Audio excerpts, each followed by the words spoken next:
this is the second Brisbane VMUG event of the year. We've got a really good show presentation from Oracle coming up.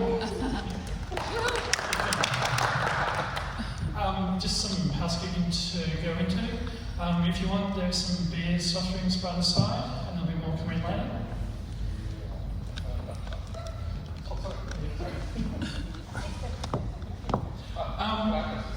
So yeah, VMware Manage, very handy, testing out things in your own lab, going through all the various VMware technologies that they have out there, just to test, to learn, that sort of thing.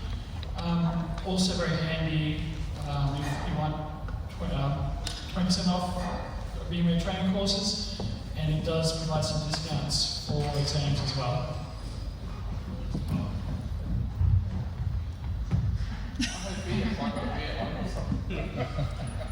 Some updates. Guillermo, are you? Yep, want to come over?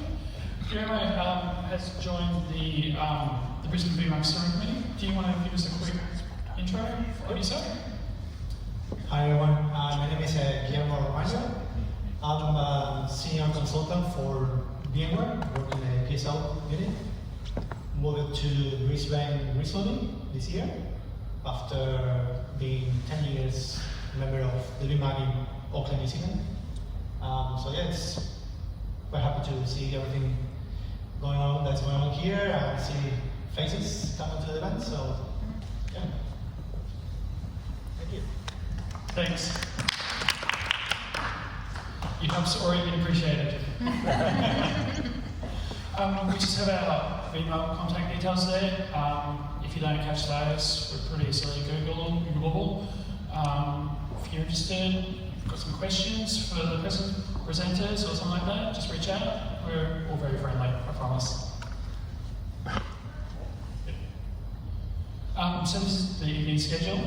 First up, we've got Alicia with the Oracle Cloud VMware solution. We'll take a quick break for pizza and networking. We then have a presentation from a VMware person somewhere. Hello. Yep. Who's going to basically do a walkthrough demo? No, I've changed it all up now. Alicia knows all about it. Okay. We'll be doing something after the pizza. No, it's pretty bright. Yeah. Okay. Yeah. Basically, on just a hands-on on just using Oracle, the Oracle VMware solution, and then we'll top it off with a digital sense presentation. Essentially, the lessons they've learned building a multi-site, multi-region cloud platform based on VMware. So, just finally, our next VMUG will be on the 10th of July, which will be Microsoft Azure, VMware, I guess.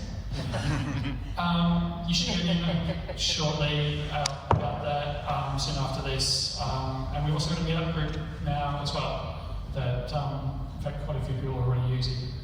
So, without further ado, I'll hand over to Alicia, and we'll do a quick cable swapping, and if you want to grab a drink now, it'll be a great time. Thank you. And welcome for this great event, face-to-face, not virtual. We are real people here. My name is Alicia Thompson. I'm a principal cloud architect at Oracle. I joined this year to the Oracle family. And today with me we have Alysson Souza. He's a cloud engineer with many skills. So let's start with an overview first of what is Oracle Cloud for those who are not familiar, and then we are going to talk about CVS. Hi, good evening everyone. As Alicia mentioned, I'm part of the cloud engineering group at Oracle, so working mainly with core infrastructure services and security. I've been with Oracle for all in all 8 years, originally from Brazil and moved to Australia back in 2018. I'll start with a quick intro to the context of the partnership and some background on OCI itself, and then I'll move to Alicia. But along the presentation, we're also going to jump into the console, have a few demos prepared, hopefully give you some of the look and feel of the product itself. Let's see if this is working. Cool. Just to give you some background, so OCVS, or Oracle Cloud VMware Solution, was announced back in 2019. came out of a partnership with VMware where Oracle was pretty much providing the cloud infrastructure footprint, so without public cloud, Oracle Cloud Infrastructure, and VMware was providing the product that was running on top of that, meaning the vSphere, NSX, vSAN, the core VMware services for virtualized environments. So out of that partnership, we started deploying that service, and today you'll see that it's available in all of our public cloud regions worldwide. Now, just some context on OCI, or Oracle Cloud Infrastructure, right? It's our public cloud offering. It has, don't quote me on that, but last time I checked, around close to 100 services. And those services, of course, today we're going to focus on this one, but just to give you the context, they range. They range from core infrastructure for bare metal, compute, containers, functions, serverless functions, going up the stack with platform services for database, or of course Oracle database, but also MySQL and other open source engines, all the way to the top with applications, with our core applications in a SaaS form, or via ISPs that are our partners and expose their solutions in our marketplace. So yeah, it's a very big environment, and it continues to grow. It's very hard to keep track of the number because we pretty much announce a new service every week. Where are we today? So today we are live in 37 regions. There are 7 more planned for this year. Of course, the key ones here are the 2 that we have in Australia, in Sydney and Melbourne. We're going to talk a little bit about the architecture of these cloud platforms in the upcoming slides. And for sustainability as well, we put a logo there in the corner because there is a commitment from Oracle to a goal, well, must I say, of being 100% clean energy powering our data centers worldwide. The number is already very high, but the goal is to get to that 100%. I also like to call out on this slide because I get a lot of the question, but you see that at the same time we announced this partnership with VMware, we also announced a partnership with Microsoft, where we are interconnecting our clouds, so Azure and OCI, in multiple regions worldwide for customers that are adopting multi-cloud. So unfortunately it's not in Australia yet, but it's expanding constantly. We have it in 10 regions, and just last week we got it activated in South Korea. Now, that was it for the introduction. I'm going to throw back to Alicia. Yes. Thank you, Alysson. So now it's time to talk about OCVS. What is exactly Oracle VMware solution? Basically, it's an integrated solution based on the VMware software and the Oracle Cloud Infrastructure. OCVS provides a high-performance, dedicated compute servers in the Oracle Cloud Infrastructure, so we can run the software-defined data center. And this includes vSphere as the management interface of the SDDC, 2 key components, the ESXi and the vCenter, vSAN for storage virtualization, a single shared data store, and NSXT for network and security capabilities. Main components here is the NSXT, which is a unified NSX local manager and the controllers, and we also have the edge nodes that provide routing and connectivity services. The SDDC is deployed in the Oracle Cloud account connected to the virtual cloud network. Later on, we are going to cover more about the networking capabilities. But since the virtual machines are residing in the Oracle Cloud, they can easily connect to any of the native services, Oracle RAC, Exadata, any of the services part of the cloud ecosystem. For example, if you don't want to add more nodes to the cluster, you can connect to the file services storage, creating new data stores. Along with the full control of the account, you will retain full administrative and root access to the VMware stack. This means end-to-end control of the entire environment. Coming up to the versions that we have an Enterprise Plus stack. And the versions that we have available for vSphere is 7 update 2. We have 6.7, 6.5. Remember, 6.5 and 6.7 end of support in October. And we have NSXT 3.1.2. vSAN is tied to the version of vSphere that you select.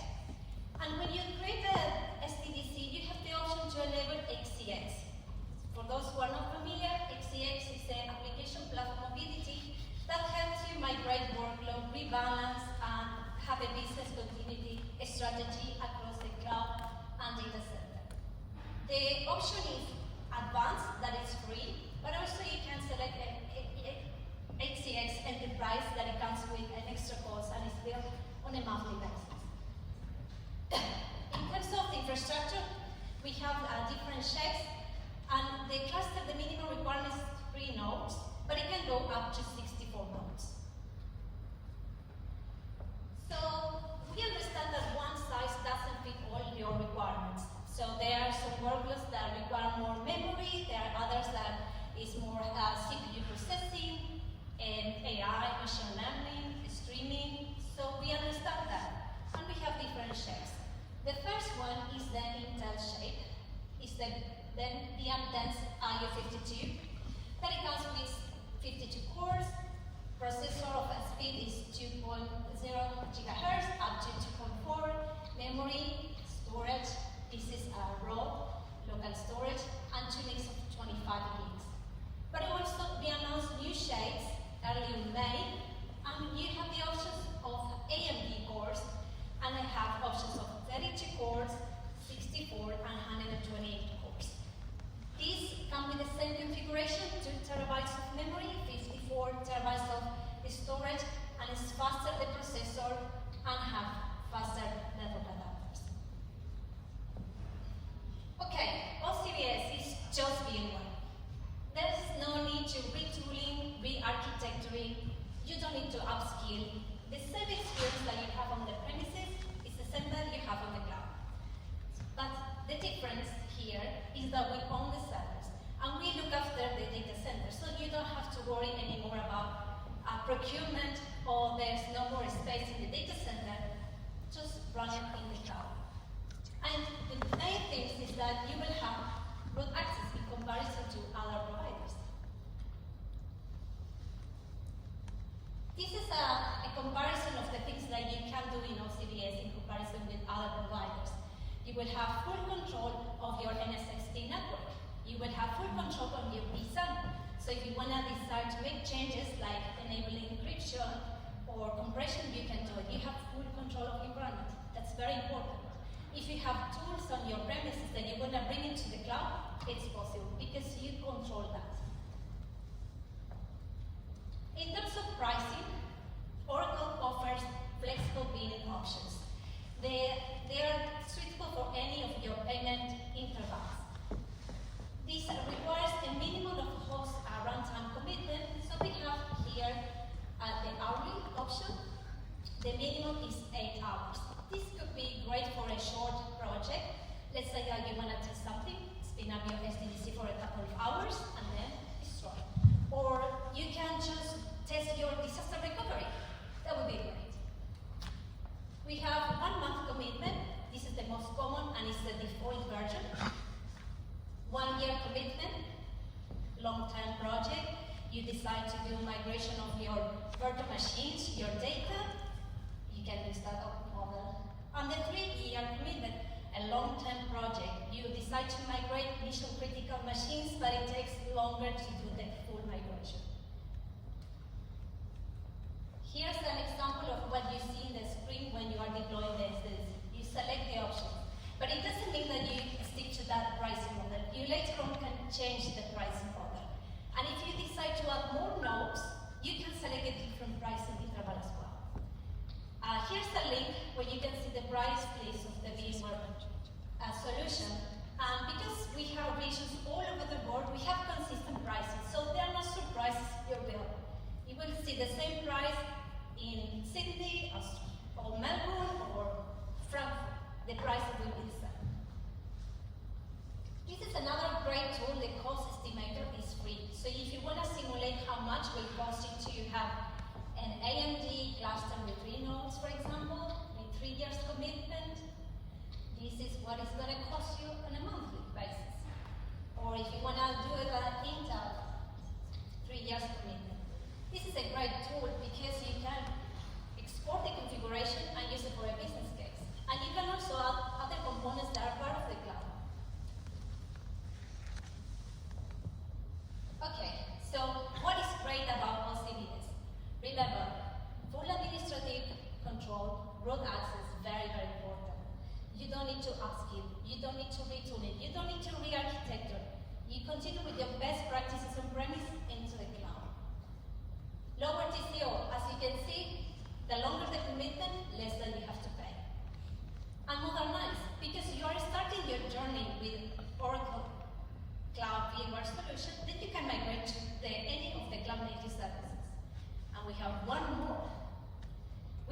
the Oracle Cloud Leaf Services. So let's say that you're not so sure about moving to the cloud, you want to do it with OCBS, we have a team that will help you in that journey. They will do a discovery, they will analyze how to achieve that goal, they will do some training, they will help you to migrate. And this is free. Who doesn't love the word free? President. Okay, and now it's time to move to the techie part, the OCBS architecture. We are going to start with some concepts that are clear to understand the architecture. In Oracle, we have regions and availability domains. A region is a geographical location, and availability domains are one or more data centers. So a region could be one availability or more availability domains. For example, here in Australia, we have a region called Sydney and one called Melbourne, and each has one availability domain. There are other regions in the world, they have more availability domains. And the reason why we have these availability domains is to focus on resiliency and avoid any outages and prevent from failures. Each availability domain has 3 fault domains. Again, the concept of resiliency, and it's separate hardware. So when you have instances like the ESXi host, they will run in every independent fault domains. Like in this example, we have one ESXi fault per fault domain.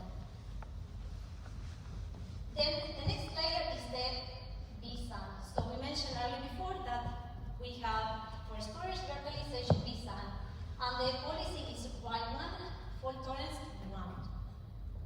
And because we wanted to simplify the deployment of the SDDC, compression, dedupe, and encryption is disabled, but then you can enable and configure all your VM policies according to your business needs. For management, another key important part, we created anti-affinity rules for the NSXT and the Edge, so they don't run on the same proxy. If there is a failure on one of them, we prevent to have these not having that redundancy that will require and no disruption. And lastly, you have your virtual machines. Again, you control where these machines are going to be sitting. You can create anti-affinity rules or affinity rules as required. Now, the turn to Alysson to go through the networking part. This is the very cool part. Like, everything is cool, but it's more fun. What, networking's cool? Right on, brother. Networking's cool. Right on. You know that. So the thing is, a lot of the capabilities that Alicia mentioned and how we give you control and how we deploy this differently, it comes down to this and what we did on the networking layer. So we say we run it natively, and what that means is that for VMware to be deployed, if you're familiar with the deployment on-premise, for example, you need a lot of that layer 2 virtualization capability, right? So multicast, broadcast, all of that need for the VMware components to run successfully.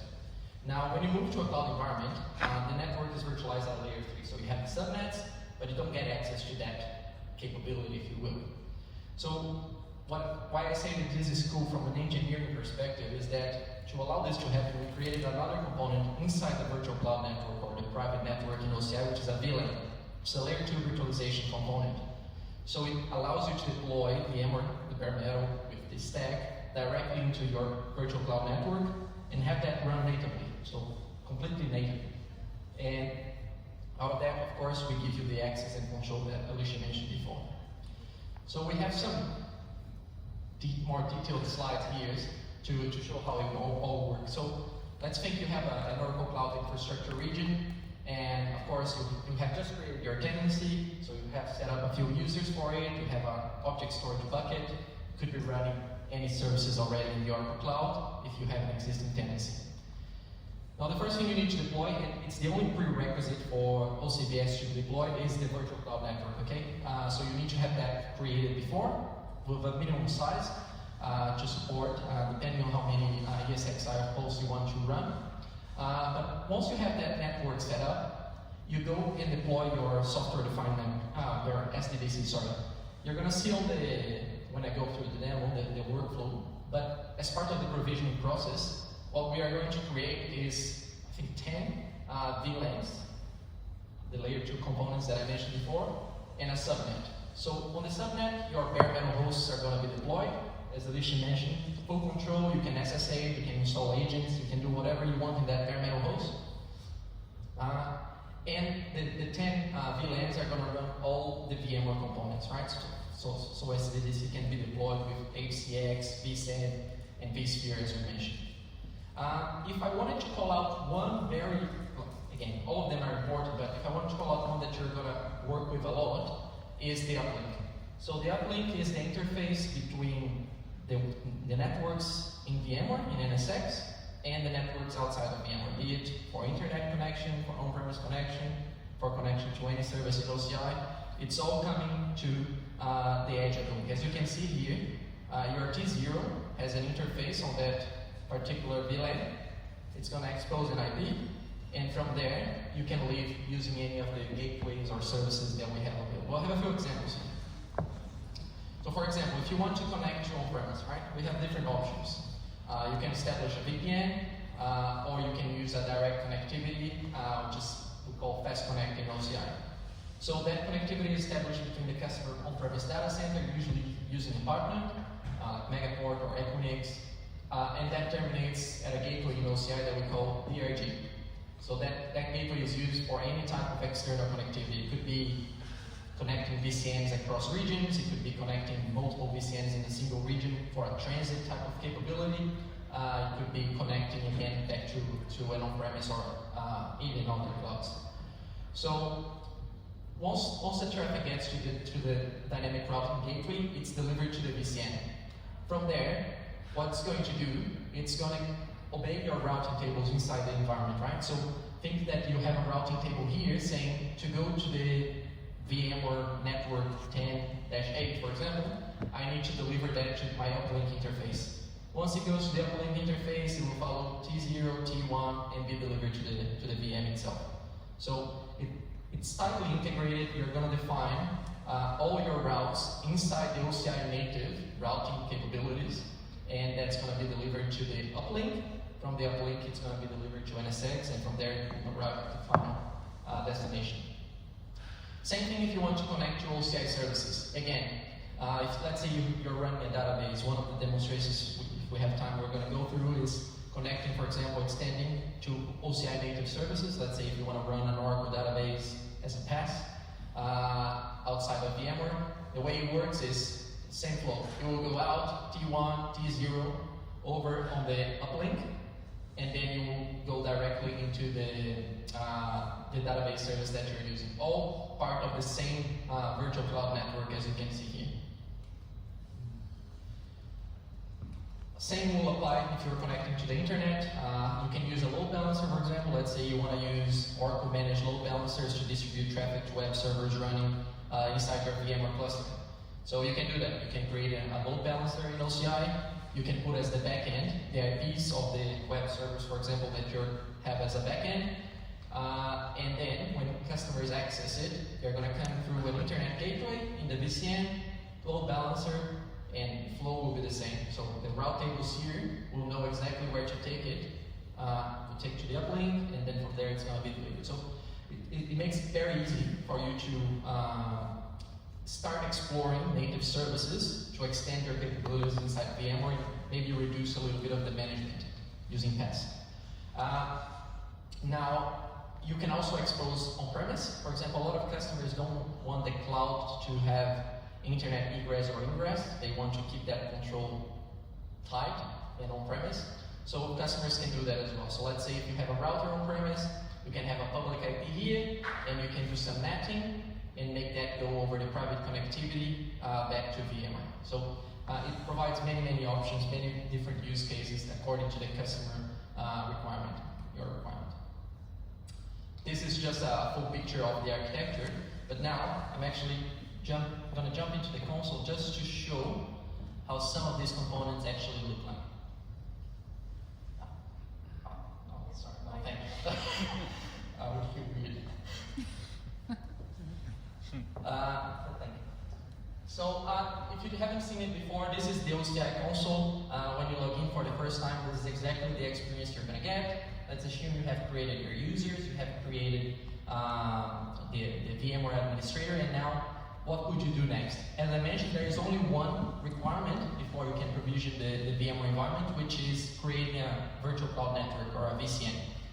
The workflow for creating one is very simple. You're going to give it a name. You're going to specify the cyber range that you want to use. A lot of times we ask customers to avoid any type of conflicts because it can make it tricky if they want to connect this back to on-premise, but you can pick any ranges you want.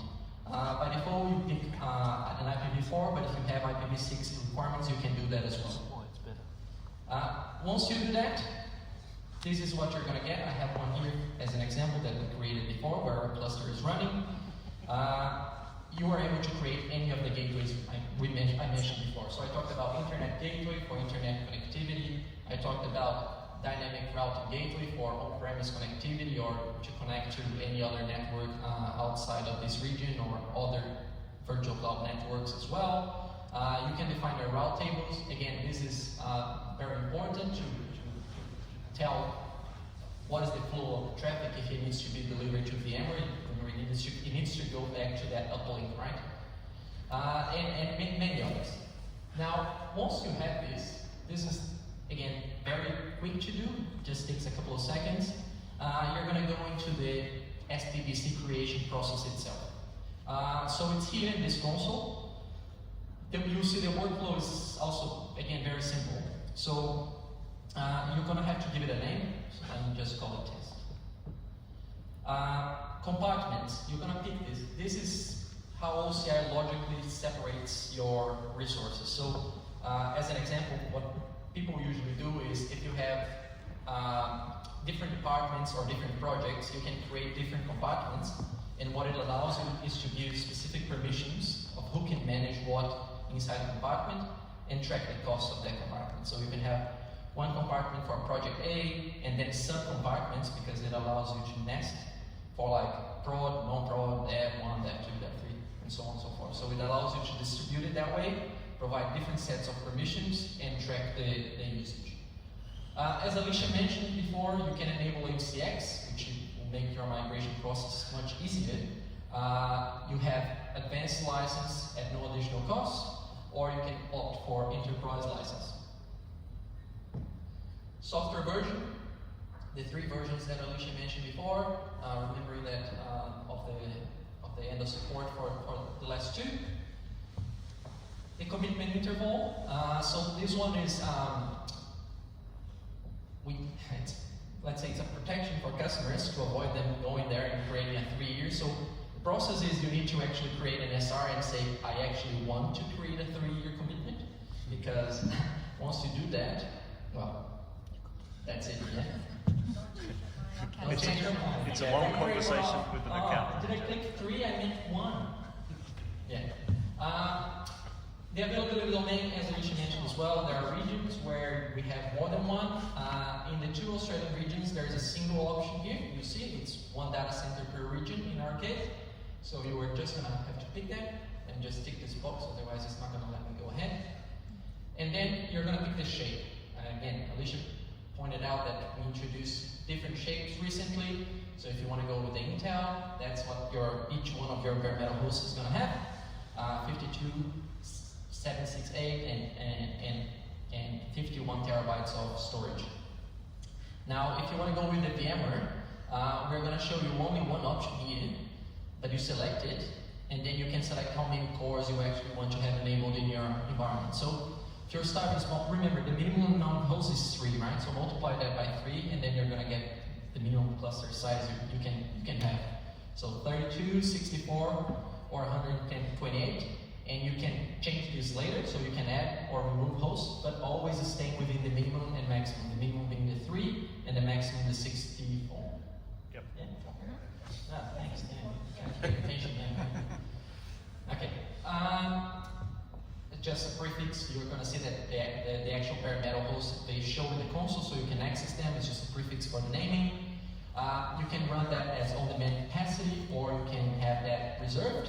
So if you want to run that for a lot of customers, for example, let's say one use case is You want to save costs on DR by not keeping the environments running, but you want to guarantee that if something happens in Sydney, you have capacity in Melbourne. The only way to guarantee that is via capacity reservation, where we discount that capacity for you. So if you have subscribed to many cores of capacity reservation and you want to leverage that for this creation, you can do that as well. Now, I do need to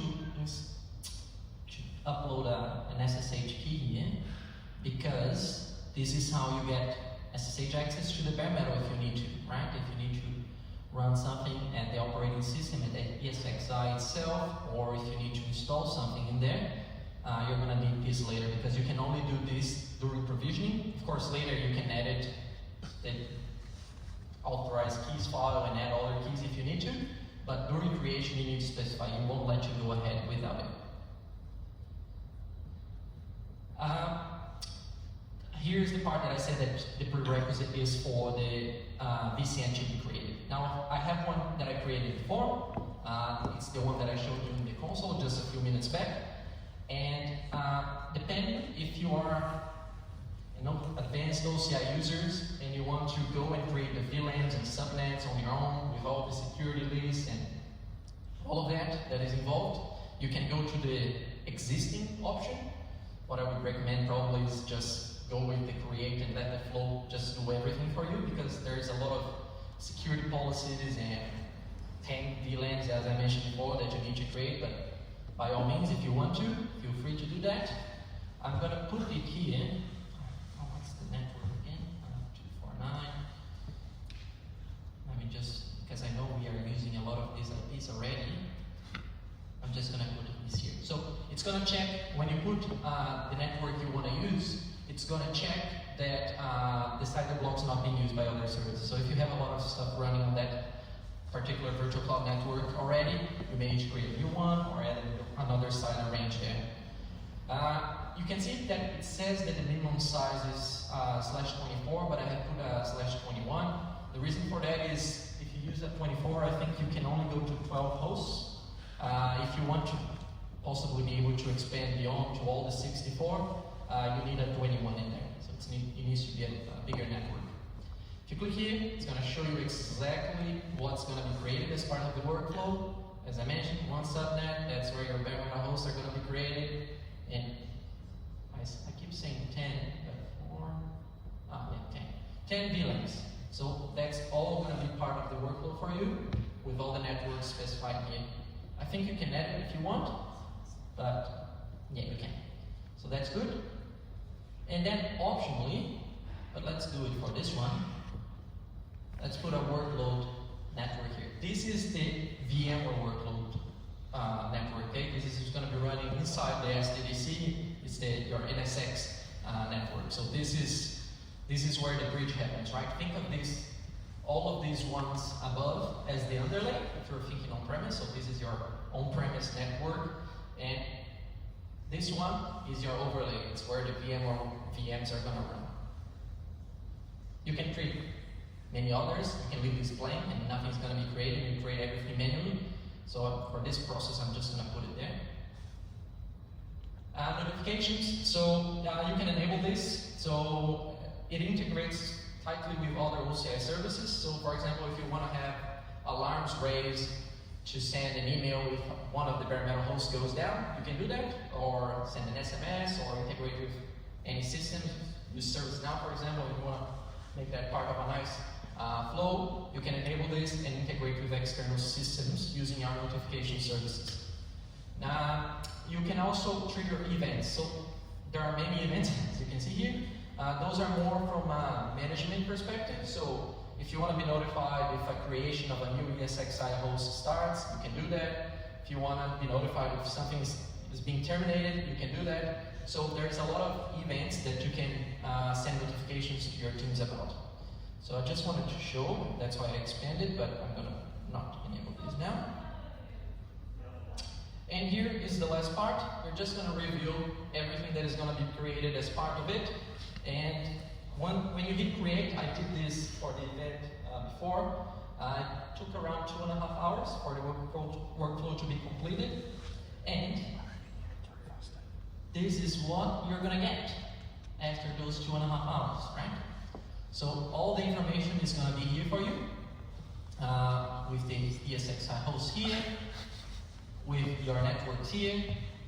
There is some simplified workflow that you can do to create the required route tables, as I mentioned before, and secure lists to configure connectivity to on-premise or to any other OCI service. I have done this before for this cluster, and the important information is all going to be here. So the information for you to actually access the environment from vCenter, NSX, and XDX with the initial credentials. Again, administrator access, so you can do anything in there.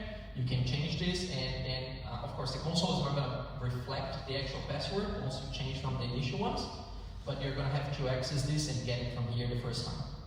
So, pretty straightforward. One thing that I want to point out, it's all deployed in a private network, so by default you wouldn't have access, but we installed this little guy here, which is an OpenVPN client, so my machine can connect to this private addresses, and I can open all the services. So from there, as Alicia mentioned, all VMware, no need to worry about anything. Very easy. Come on. Can't be easier than that.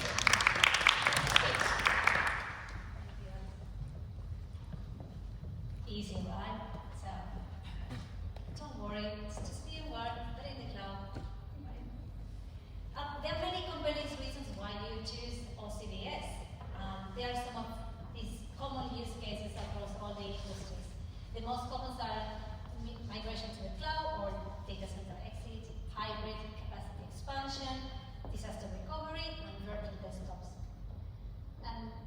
Data center migration or DC exit usually is precipitated because customers, they decide to retire their on-premise data center. So for a period of time, they need to connect the on-prem to the cloud to migrate the data and the virtual machines. There are many techniques to achieve this goal. In this case, we are doing it with a fast connect circuit. We migrate the virtual machines. As administrators, you will define what's the best strategy to migrate. It could be live migration, and if it's less critical, you can do cold migration or restore from a backup. Once you complete the migration, the fast connect circuit, along with the customer data center, then they can be decommissioned. Another example is the capacity expansion. There are many reasons why would you decide to have this hybrid model.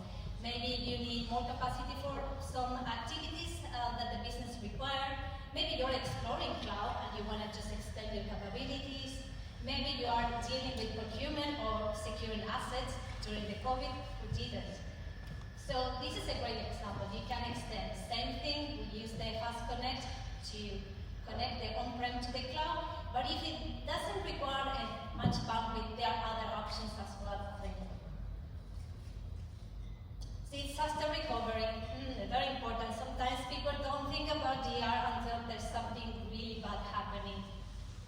Something with the weather, like what happened in Brisbane, right? Or you are planning to have a new GR site because your old one, you don't want to invest in the old data center. So you can have disaster recovery in OCDS.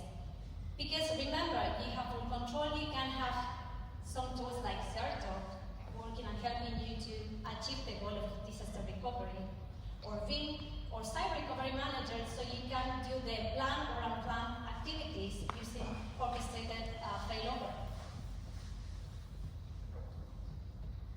But you also can think about, okay, I'm not going to have my DR, I'm going to have production and DR just in the cloud, so you can have, in this case, the two regions. You can set up Senior as a primary and Learn as a secondary.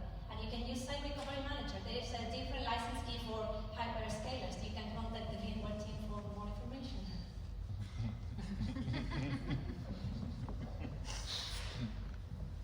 And the last case, probably you have some business requirements that you need better hardware for your virtual desktop so you can give a better experience to your employees. So recently, Horizon has been certified as one of the virtual desktop options to run in OCDS. So that concludes the use cases. I want to show you a short video about one customer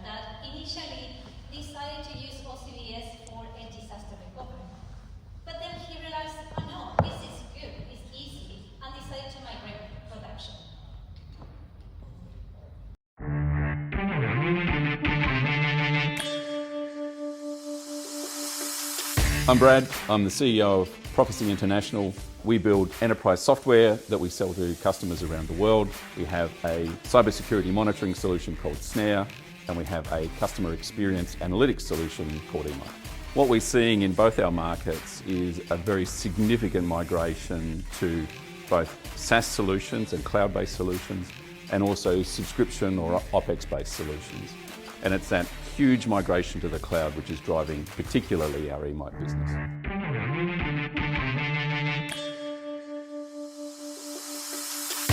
My name's Steve Challens. I'm the Chief Information Security Officer here at Prophecy International. So we'd reached a point of needing to upgrade our hardware. So as part of our continuous modernisation of systems, we're looking at the cost benefit of moving to the cloud. So I worked with my CEO extensively on how we could actually do this. And the cloud option wasn't that much more expensive than trying to do it ourselves, but reduced a lot of the headaches associated with managing physical infrastructure. What we were looking for was a partner really that was going to support the growth of the business, and we chose the Oracle Cloud VMware solution really to enable our own internal IT development. We've migrated our entire development environment to the cloud. The feedback I'm getting from my development team is the systems are faster, and where we've had 50% in performance improvement on compile times, the system performance is much more consistent, not having any lag within the environment. Our customers expect very fast response times these days, so having that flexible and stable cloud environment becomes really critical for our ability to respond quickly to the market. The Oracle Cloud VMware solution has been incredibly flexible and powerful. We've saved money, we've been able to deploy more quickly, we've been able to scale globally as fast as we've needed to with Oracle and VMware.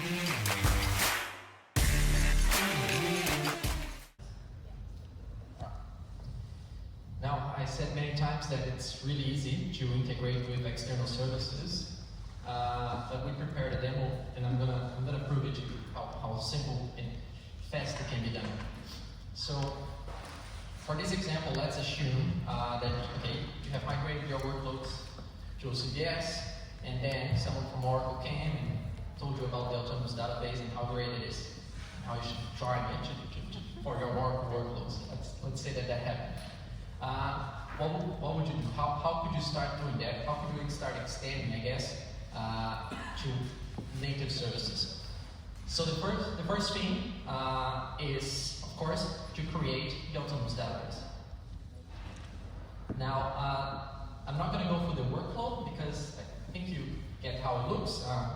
You define a name, you define a few parameters, and then you click the button, and then in a couple of minutes it's going to be created for you. So let's say I have created this database here before. So this is an autonomous transaction processing.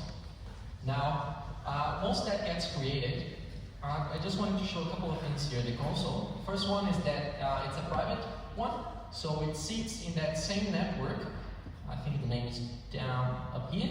It's that OCBS VCN that I had before, where the VMware environment is deployed.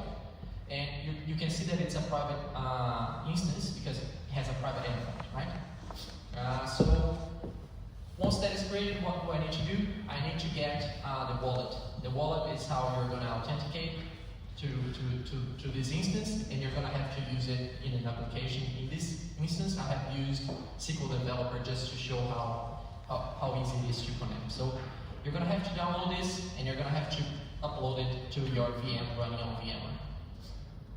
So I'm going to go to the vSphere environment again. As I showed before, you can get all those details from the console. If you go here and you access with the credentials, you're going to get to this environment. Now, I have this VM that I created before, and I'm just going to launch a remote console to it. My VPN is up.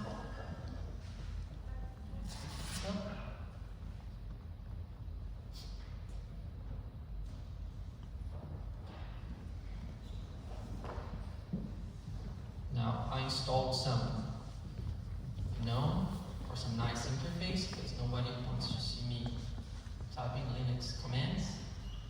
And I have my super secure password here. So in this instance, I just install SQL Developer, right? I'm just going to show you how the connectivity happens. So once you have created your database instance and you have your VM in VMware, let's say running an application, and you want to connect to that backend, if the application in this case is SQL Developer, I'm going to have to come here. The Cloud Wallet is what I'm going to need. So in this case, I have uploaded it to my instance before, so I can just add it to the environment and just call it test. The username by default is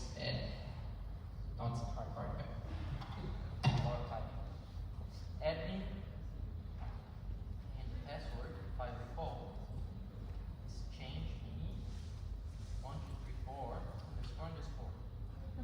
Very secure. And let me test this connectivity. You can see on the bottom here that you put success, so the networking parts are all good. And now connect to it, and that's it. If I knew how to run a single query in the Oracle database, I swear I would, but I don't. Yeah, that's it. So, what do I need to have in place on my VMware environment? The important thing, as I mentioned, is the route tables. That's what makes this all possible. So I need to make sure that my OCI VCN knows that inside VM or inside NSX, I have a network 172.16. something, and I need to point to that edge uplink endpoint. So that's the only thing you need to do for the connectivity to be established for a particular VCN. Now, I don't remember exactly which route table it is that I have used, but let's say it's this one. Yeah, it's this one. So, no, it's not this one. Just live.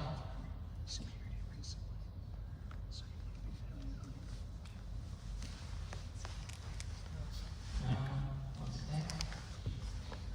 Okay, so it's this one. So, as you can see, I even put a description there.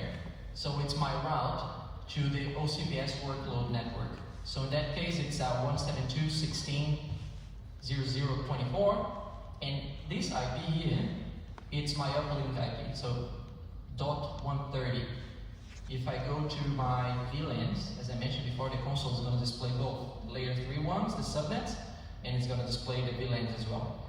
If I look for the name Edge Uplink, you'll see that .130 is my uplink. So I just told my route table, if you need to go to VMware, just deliver it to the uplink, which is the T0 inside the VMware environment, where the interface is exposed, and that's it, you're going to go from there. Because you have so much access and control, it allows you to explore any feature from VMware. So I did a POC with some of my VMware colleagues before about using, I think it's available from vSphere 7, which is VRF. So to completely isolate the T0 and T1s, create kind of a multi-tenant environment.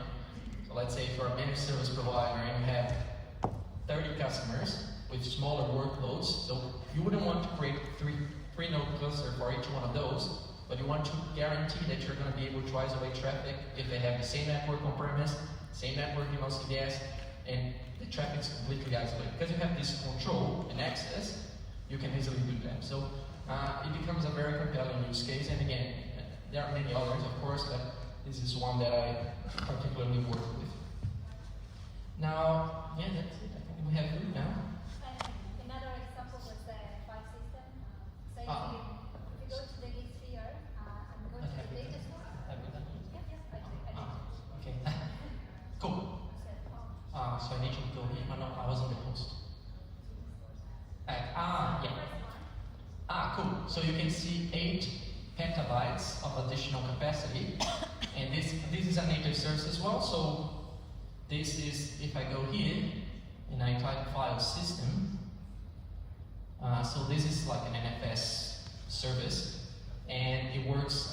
It's a consumption-based model, so you pay by the gig, but it can grow up to 8 petabytes. You can see all the 8 petabytes. It doesn't mean that that's all provisioned straight away, and you start paying according to the utilization here. So this has been certified, yeah? Yeah. So this was certified recently, so if you need to... In spring update, yes. Yes. Yeah. Oh, it's your part. Sorry. Yeah.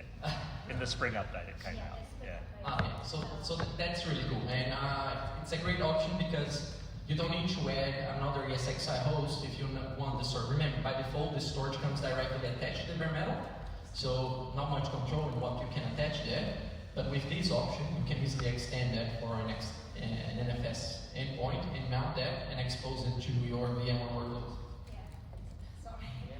So, for example, if you want to do the backups of the virtual appliance, you can mount the NFS. So you just drop the backups of the vCenter appliance there, and don't use and waste the space of the vSAN because it's high performance. So just dump it there.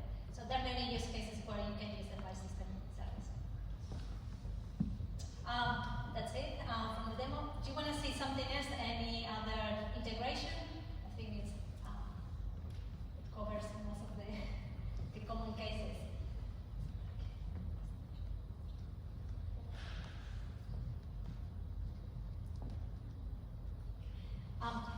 Thank you very much, everyone, for listening to us for more than like 45 minutes. This lovely icon will give you the access to all the content and material, all the links, user guides, contact details, getting started with a VMware solution and Oracle Cloud. So if you can scan it, you will access to all the material. I'm Pete from VMware. I will be just doing a modified version of a presentation. I did have another agenda, but I inherited this spicy cough last week, which put me back a few days, so now I'm just catching up and all good, but we'll go from there. This is based off a presentation I did at the VMware conference where we saw each other the other week. I was meant to be in Melbourne as well and do all this sort of stuff. So, my name is Pete. I am from VMware in Brisbane.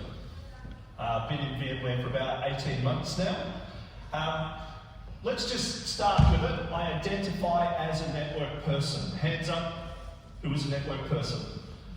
Look at this, surrounded by friends. I know, there's people I've networked with and all of this. So, I come from a world where infrastructure, and I look at my friends Alicia, who build infrastructure and that for a living, and networks coincide.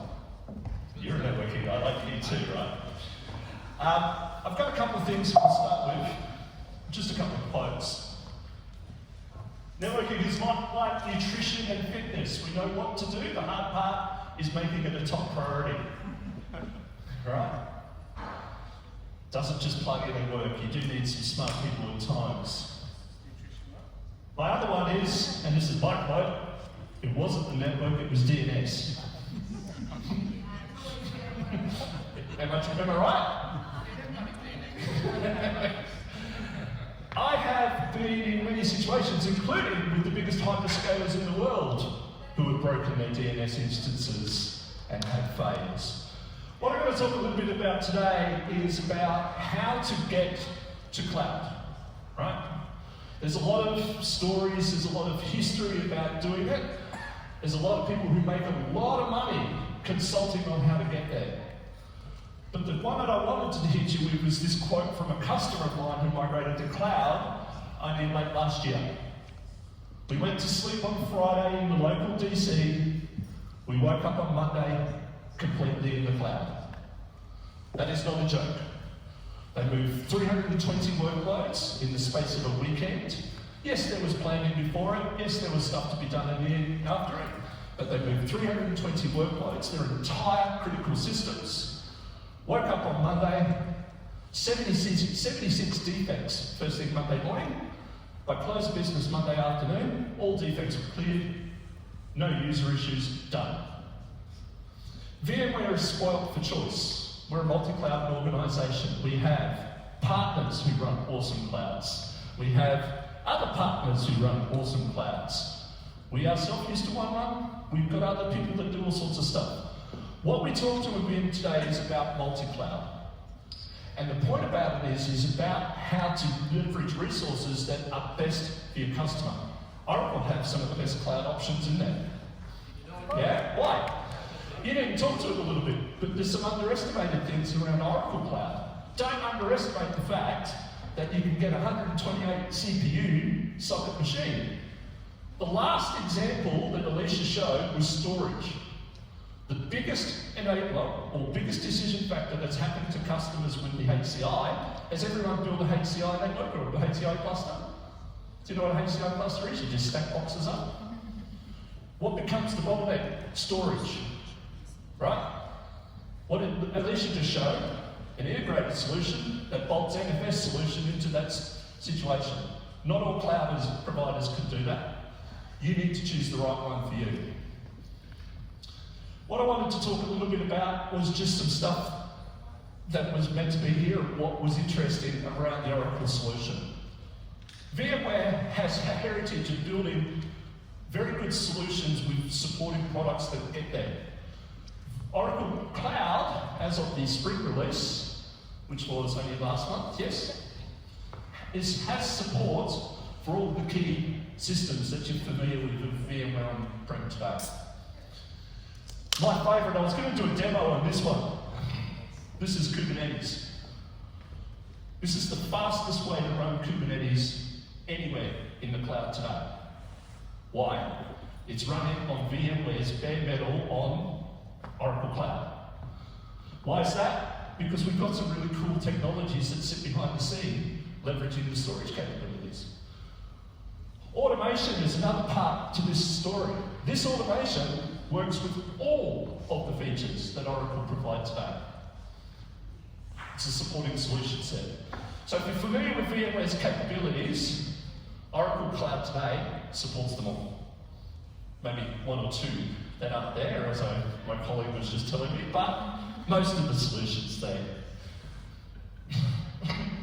One that I'm pretty passionate about, because I'm a network guy, is VMware HCX. Now you saw the checkbox for HCX. It's our secret sauce to get to the cloud the fastest. Commonwealth Bank, who recently just published, move 1,000 workloads a week. Right? This is a bank. To do a change control to move one workload could be a couple of weeks worth of work for someone to move to a cloud. They are moving 1,000 workloads a week. There's a way they do that because they're not changing anything. And I want to talk to you a little bit about how that works, and I'll get out of the way and let the digital sense boys finish up. What is HCX? HCX is a platform that integrates into the vSphere stack to provide a couple of key functionality and features. It allows you to migrate without change. There's a couple of things that we talk about here. Rehosting. I can pick my process up, move it from data center to data center. Move it from data center to cloud. Multi-cloud, cloud to cloud. We can do that without changing a process, and notice meaning we're not rebuilding the application to get there. Literally, as a customer, I can pick up your workload, move it into the cloud, nothing needs to change. Workload mobility is the first thing that HCX does. We can do cold migration, bulk migration, vMotion. What does that mean? You're doing the same functions that you do in a VMware cluster that lives in your own data center. We're just extending it all the way into the cloud. Do you do a change control to move a VM in your cluster today?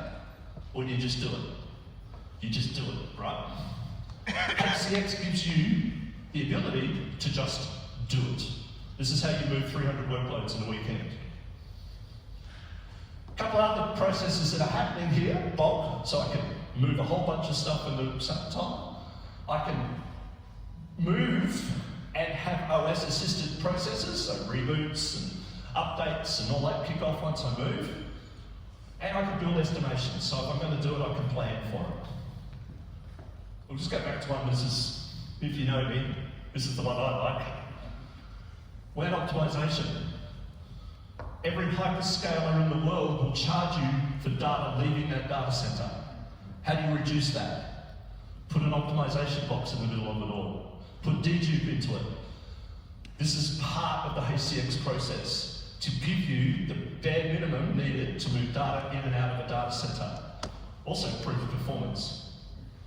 The last piece, the real secret sauce, hybrid connectivity. The ability to build networks that cross between data center to data center. This is the secret sauce to having networks extend at layer 2 between each other. I'll go through a couple of these processes in just a moment. I won't go through them all. I have a bit more of a working demo of it. But the basic premise is we're able to create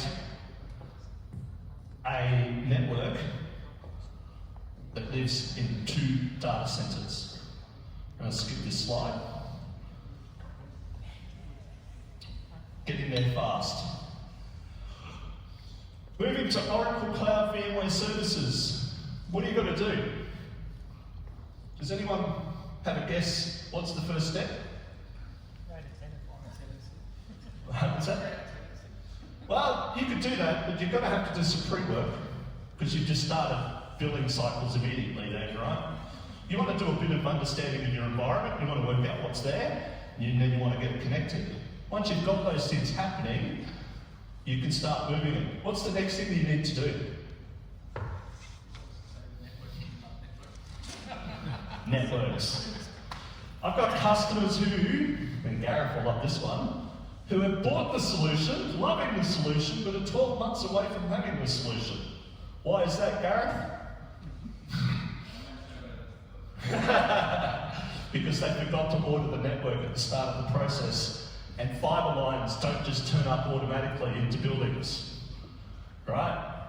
So networking becomes critical success to the whole process. VMware worked with a number of customers in terms of migrating services. And I will tell you, each time I've talked to a multi-cloud person across the globe, they all point at the network it begins and ends with. Good network design is important. You know that. You're going to build a service that if you don't do the network right, it doesn't matter.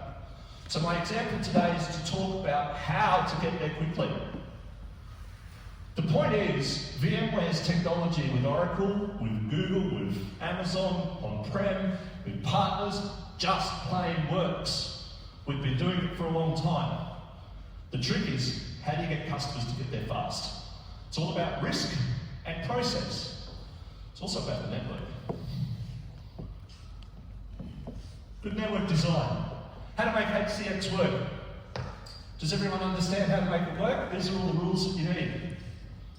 No, I wouldn't sit there. You're going to have a conniption read in this diagram, and I'm sure we've got people that have shown customers this and then worked out, wow, this is really complicated. It's not that complicated.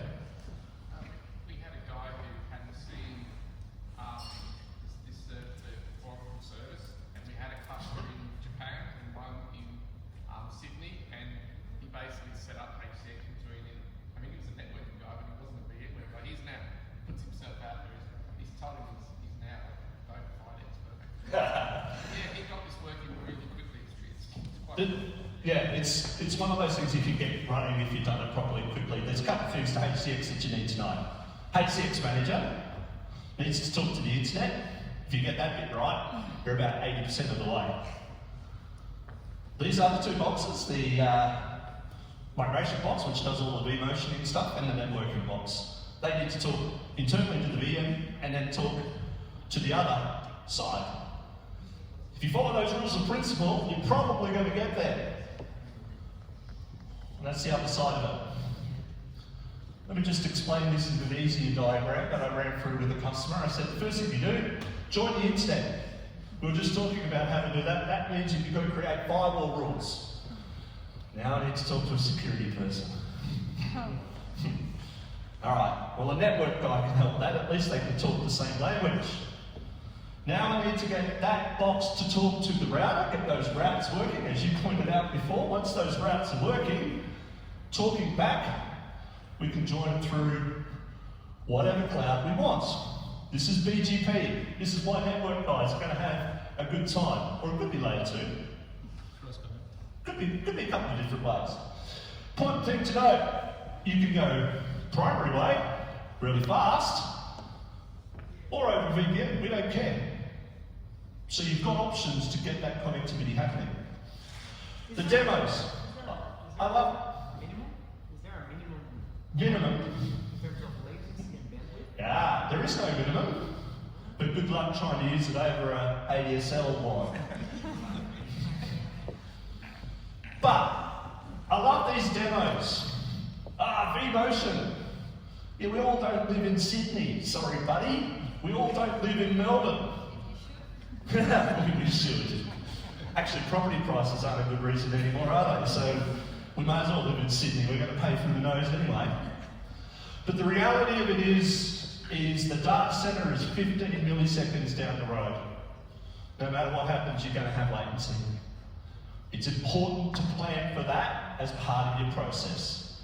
So, there is no minimum bandwidth, but latency is going to impact your decision making here. Another thing I work closely with, and I should have another logo up here from someone I know, is you can go to a good partner to help you with a good service as well. Does everyone know what Megaport does? Did you know that it's a contingent service? Sorry, Megaport. Right, if you're going to run a business critical network on it, you will find out eventually. So maybe you need to talk to other partners who run more deterministic networks if it's going to be important.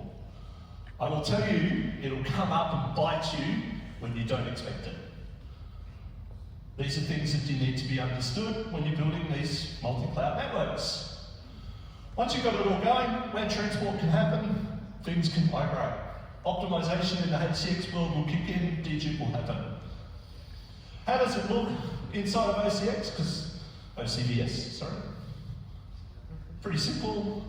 They connect up. The HCX manager will connect to a couple of the HCX networks, the key network. So you'll get up through the process, it'll build out, getting out to the edge network, and that's the most important part of the HCX. So what did I leave you with here? Network. Internet out, boxes to talk to each other, you're 80% of the way there, 90% of the way there. Most customers stumble at that point. How many proof of concepts have you run, Sinead? Lots. And what's the basic point? Networks. Yeah. So I will tell you that. This is a multi-cloud problem. Latency. Just quickly. How do you solve for it? What do you do for it? It's interesting. I've got a data center. Inside of that data center are two networks. On those networks are VMs. I talk all day long between these VMs. Latency doesn't affect me. I even talk from one network to the other. Latency doesn't affect me. I call that local latency. That's fine, milliseconds, so no problem. Bandwidth easy. What happens when I move my network down the road? I introduce latency. Yeah? That latency has a couple of problems when you build out multi-cloud networks.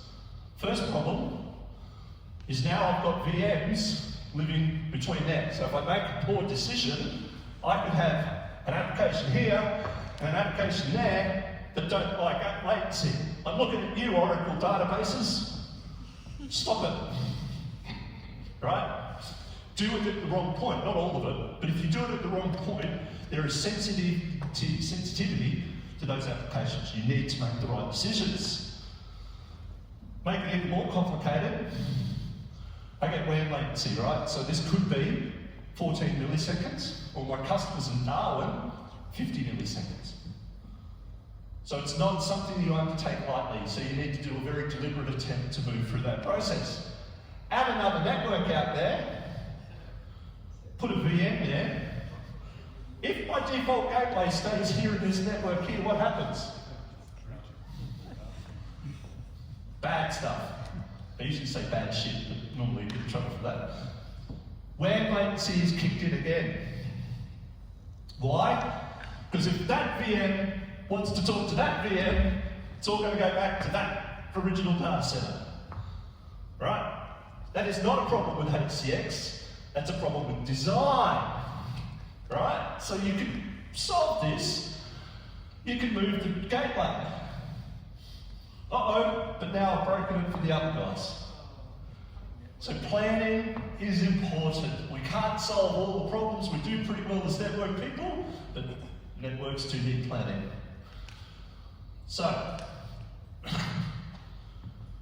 what I would say to you if you're migrating today, invite your network guy to the story first.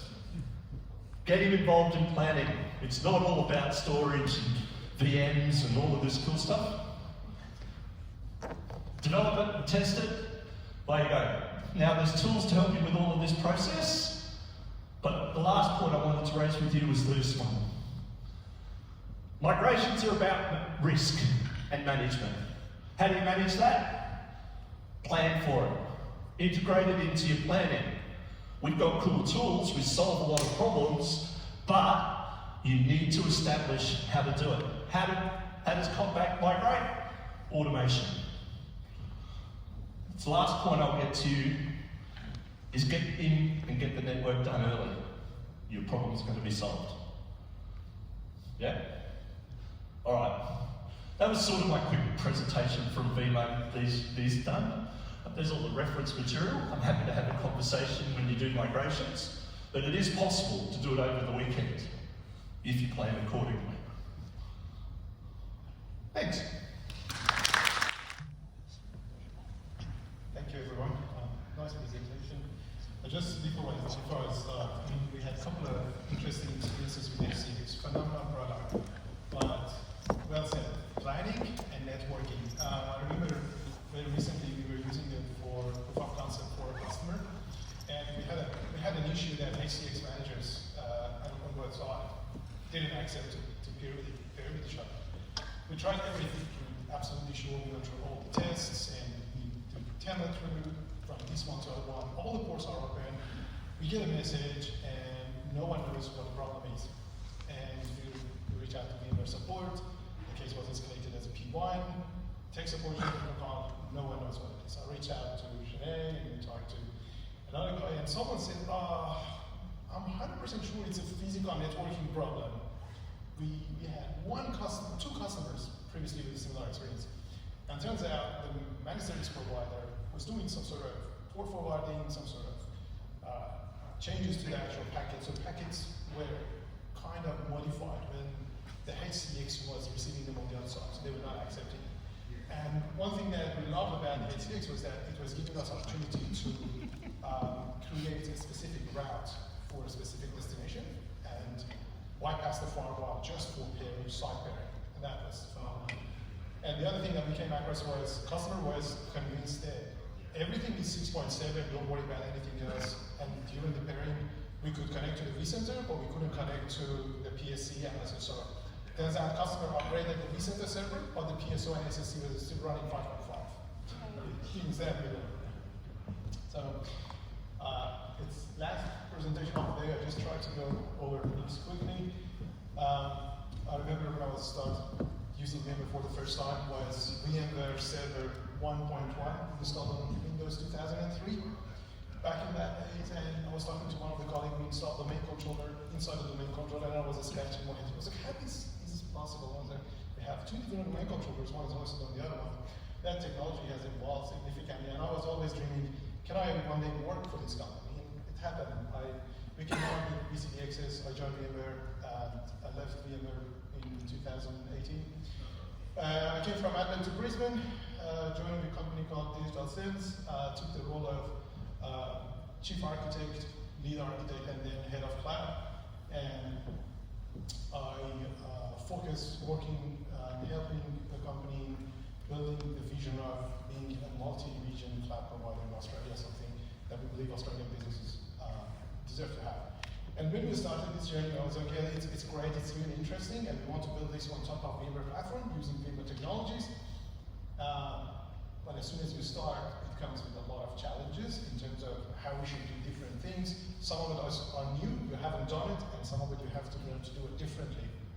So that was our vision. I shared the slides, we go through what we wanted to do, and when we looked at how we want to bring different services and look at the marketplace, we realized we need to focus on a couple of different things. We want the platforms to allow our customers to be able to pick and select what they want and where their workloads should live. I remember Alicia was presenting a couple of times the keyword flexibility, and that's what customers want. They want to have options, and how we can focus on providing those capabilities to the customers. And we realize this, the networking, specifically software-defined networking, plays a key role there. And when you look at customers, everyone is working and using different type of cloud services, some workloads in AWS, some in Azure, some on-prem, some in Oracle. That's the reality. And the network is the key capability that we need to focus on, and NSX brings a lot of key capabilities to the table that we want to use. And then we were thinking of how we can either build our own unified multi-cloud self-service portal or expand on top of VMware Cloud Director to give you customers the actual experience.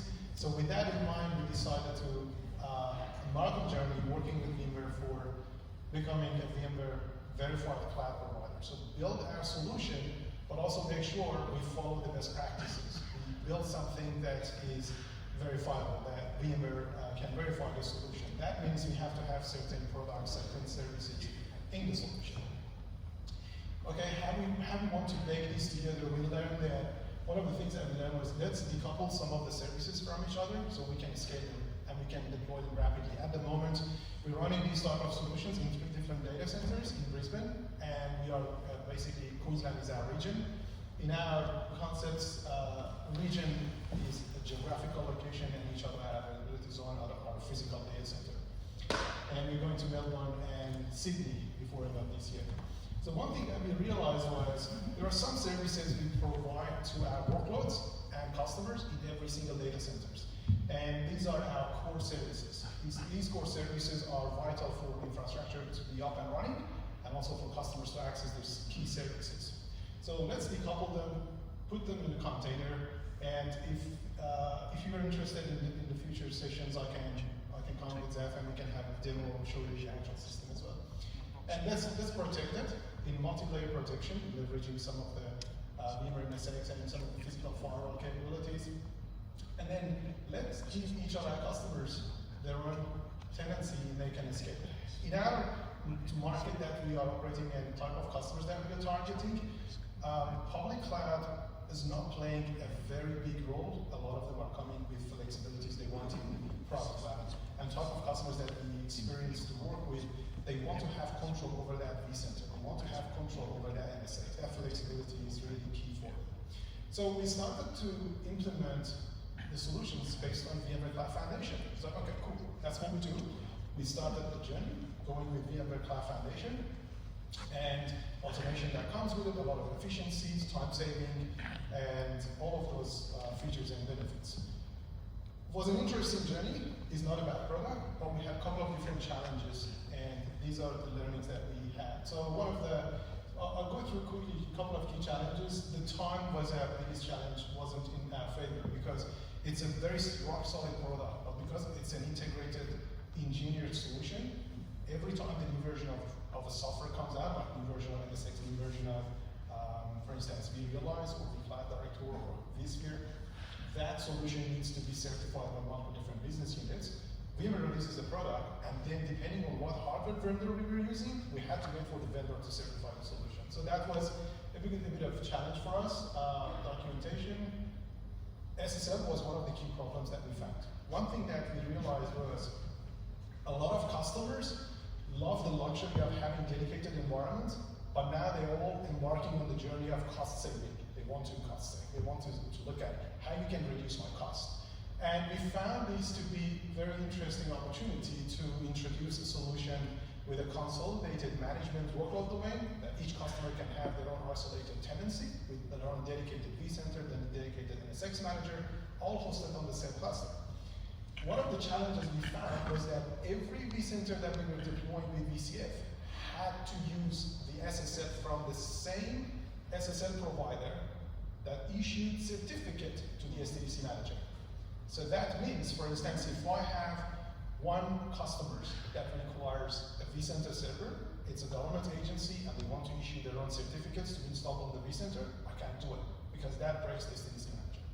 That was one challenge. So that's what we learned was, if customers require their own dedicated SSL certificates, their own SSL certificates to be installed.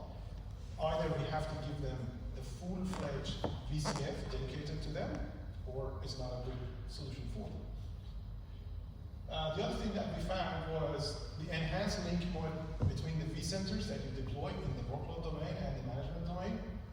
You have to, if in our case, because we were deploying shared management domain and each workload domain was dedicated to a different customer, once we started to test the second customer onboarding, it was okay, so we simulated the build.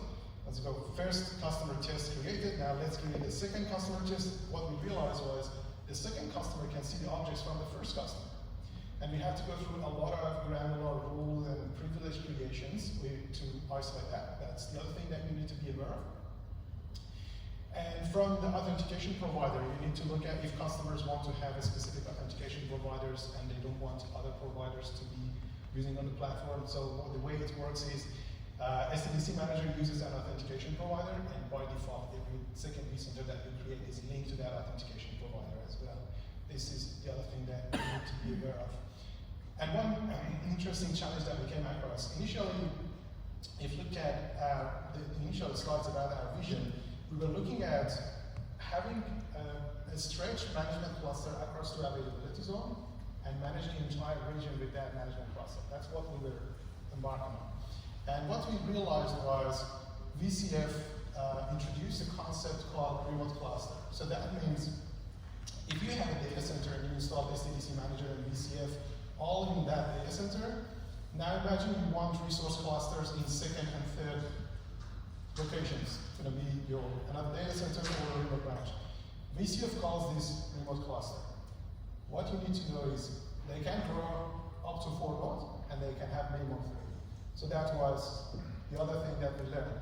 Okay, if a remote location has an environment that requires 6, 7 hosts, technically it's not a technical issue, it's that the solution is not certified for that. So when we went through all of these, we realized, okay, what if now we want to step back and see how we can do things different? This time, with help from Shanae and her team, we went with VMware Validated Solutions. We built all of those with our own kind of glue. Now what we do is, all of those features, well, vCenters are linked or not linked, however we want them. We want to have that flexibility. We are a service provider, and our customer requires that, so we decided to go down this journey. Those were learnings in that area. And then, when we were embarking into building everything else, one of the key things that we wanted to decide was networking, right? We have these 3 availability zones. How are we going to manage networking across the zone? We had to think about a network for our own management plane, but also network for our customers. Our private cloud customers get their own management, vCenter server, NSX managers. Should we deploy the NSX manager VMs all in one data center and then manage the networking in the other data centers? That was one option. The other option was, what if we divide them into 2 locations? So if one availability zone goes down, still the networking is not impacted, the manager is not impacted. And then deploying 2 of the managers in one, and then the other one in one of the other availability zones. Really good option. However, there is a split brain. If you face that, it's going to be a big challenge to recover from it. So we realized, no, it wasn't worth it. We don't want that. And then the other thing that we realized, there's another option. We can split them in 3 different availability zones. Each NSX manager in one of the availability zones, working with each other, less than 10 millisecond latency, managing the network for AZs for each of the customers. We tested these and we realized, no, we're not going to do that either, because our concept is how we decouple these AZs from each other. So we ended up installing NSX managers for each availability zone independent of each other. So we have to contain them and make sure there's no dependencies between these AZs. And then once we built this and we work with some of the customers, the first thing that customers were talking about, everything is good, and then Storage VLANs. Yeah, cool. How are you going to fix my storage VLANs then, right? And we have customers that use physical Oracle Exadata, customers who have physical servers that they don't want to virtualize their application for any reason, and we want to fulfill those requirements. So we again work with VMware very closely, and we put another smart solution together. I was like, okay, so what if we solve your problem this way? What if we create these NSX bridges, and we give you top of the rack switches and your own dedicated rack switches to have any VLAN that you want. Some of these customers have physical firewalls. Some of these customers have physical load balancers, F5, checkpointers, Alysson. So that means on these dedicated switches, customer can do whatever they want. How many VLAN they want to create, we don't care. And what we do is we create an Ethernet or MPLS link between these two different data centers for them, and we bridge those VLANs to Geneva segments. If there's a workload that wants to talk to a VLAN, then we do it. We can route it or we can bridge it. So once we solve this problem, then the way we work is each of our customers gets their own VRFs. So their tier 0 routers does the BGP peering to the VRF, and all the network problems are solved. Then customer came and said, hey, you solved that problem, but now I have another problem. Okay, what's that one then? The problem is they have some internal business units that consume the service and customer is charging them, right? The problem they have is due to some internal decision-making processes, some of their own internal constraints. These two blocks, the VMs in this blue and orange box, they don't want to give them their own dedicated tier 0s. They will be joined via their own tier 1 to the same tier 0, but they don't want them to be routed by tier 0. They want them to be routed by the physical firewall. So they want the east-west routing to be east-west routing from these red boxes to these guys are fine, but these two guys cannot route with each other unless this physical firewall approves them. And that's what brought us to another NSX capability. Someone was talking about the VRF on NSX. That's what we did. The solution is, let's use VRF Lite. So basically, the guys on the left are connected to tier 1. These guys connected to another tier 1. They connected to the same tier 0. But tier 0 basically closes its eyes and doesn't understand that these guys can be directly routed. So it's going to pass traffic to these routers or the firewalls and brings back traffic through another VRF and routes it down. And then, so these are our conversations and type of problems that we solve. It's an interesting, fascinating, ongoing. And then one more thing, quickly I'll touch base on and then we wrap it. Customers said, yeah, you over these VMware platforms, which are really cool, really nice, really sharp. How if they want to get rid of creating the backup jobs, right?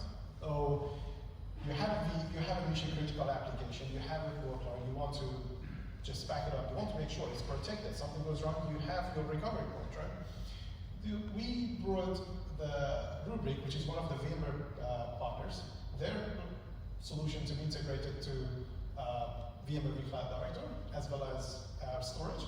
So we can back up NAS volumes and safes, and also we can provide customers opportunity to back up the VMs in vCloud Director. But the beauty of it is you don't need to create any backup jobs anymore. What they do is they use a concept called SLA. So you define something as, I want SLA to protect the VM for 4 hours RPO, 2 hours RTO, and I want to retain the backups for the last 4 years. These are what you define. That becomes an SLA. Then you attach that SLA to the VMs. You don't need to worry about creating any backup job. The Rubrik does all the bits and pieces. Talks to the vCenter server. I need to snap this VM.